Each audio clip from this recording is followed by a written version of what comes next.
karena setiap era atau setiap tahun atau setiap puluhan tahun itu pasti ada yang namanya perubahan.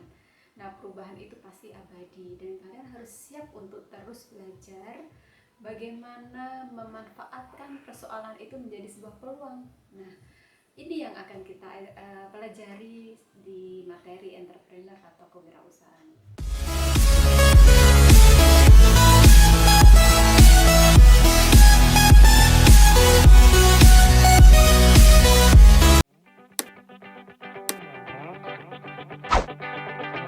Hai, assalamualaikum warahmatullahi wabarakatuh, anak-anakku yang saya kasihi dan saya cintai dimanapun kalian berada.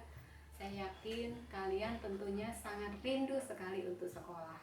Nah, tetapi saat ini memang kita sedang menjalani masa pandemi di era COVID-19.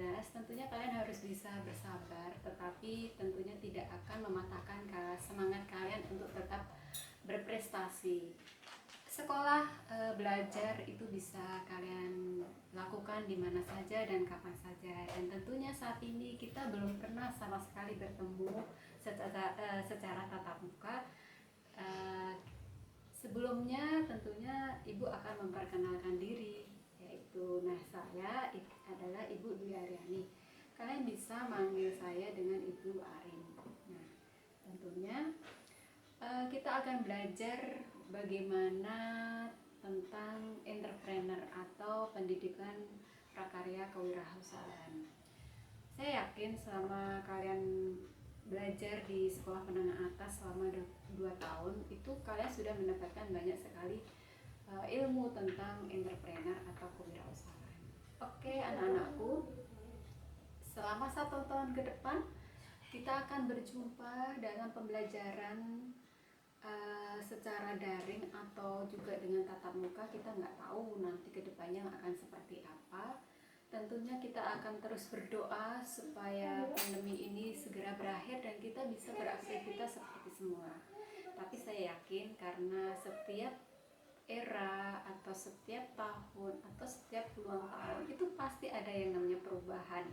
Nah, perubahan itu pasti abadi dan kalian harus siap untuk terus belajar bagaimana memanfaatkan persoalan itu menjadi sebuah peluang. Nah, ini yang akan kita pelajari di materi entrepreneur atau kewirausahaan.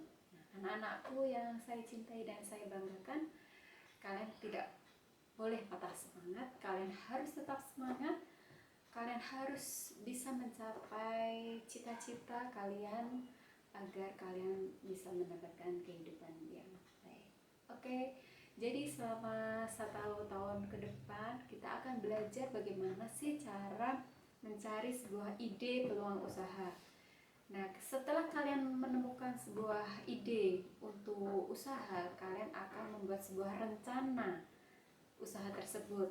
Setelah membuat rencana berupa proposal yang kalian bisa buat secara berkelompok. Nah, nanti bagaimana berkelompok atau bekerja berkelompok, kita akan belajar secara daring. Nah, kalian bisa berdiskusi, bertatap secara online dengan teman.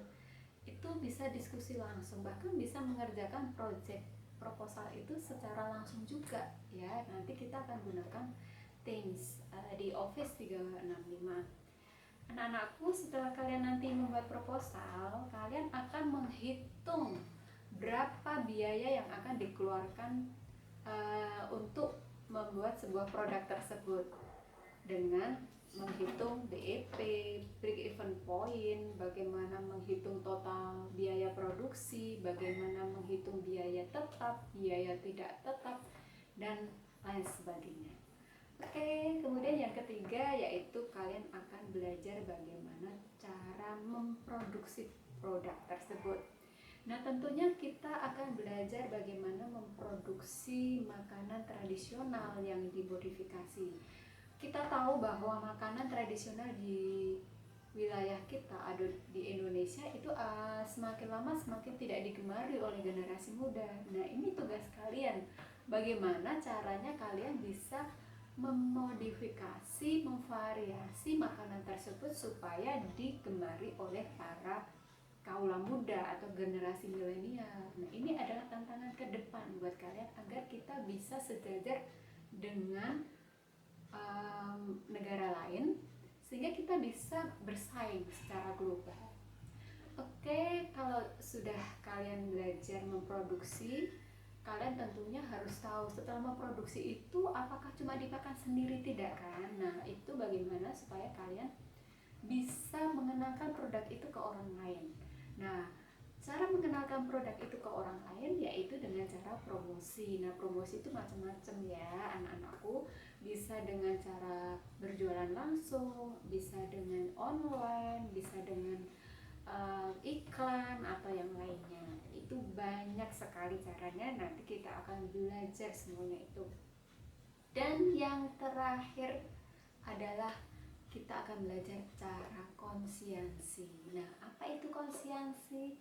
Kalian pasti tahu bahwa produk-produk yang berada di pasar itu atau berada di toko-toko tradisional atau juga yang sudah modern, produk-produk itu tidak melulu milik pemilik toko. Jadi produk itu bisa miliknya produsen, sehingga kalian sebagai produsen itu bisa menitipkan barang kepada pemilik toko tersebut. Nah, ini yang akan kita pelajari, bagaimana sih caranya kita membuat surat perjanjiannya, bagaimana kita berkomunikasi dengan orang lain. Kita akan pelajari semuanya di sistem konsiansi. Bahkan nanti kalian akan membuat sebuah project yang sangat menarik untuk belajar. Tentunya menarik bukan anak-anakku? Oke, kita akan berjumpa di pembelajaran berikutnya di materi yang pertama, yaitu bagaimana kita menemukan ide peluang usaha. Oke, terima kasih. Wassalamualaikum warahmatullahi wabarakatuh.